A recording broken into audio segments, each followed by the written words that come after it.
'n lang moeisame skof span ek uit om te rus en om te vergeet.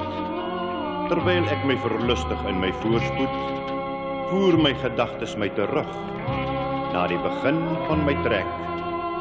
Ek hoor die gekraak van 'n ossewa, osse wat steun en beur. Dan hoor ek 'n moeder wat neurie, terwyl sy haar suigling sus, 'n suigling wat 'n volk sal word. Die hoewige klank van 'n ruiter se perd meng met die naggeluide. Dis 'n brandwag wat 'n boodskap dra.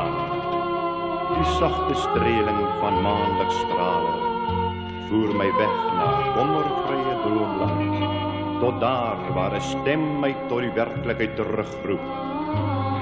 Hoe durf jy so rustig slaap, terwyl swaar belaaide donker wolke saampak? Hoor jy dan nie die gegrom van 'n hongerroofdier op soek na sy prooi? Staan op, span in, wees waaksaam, bly op jou pos, seun van Suid-Afrika.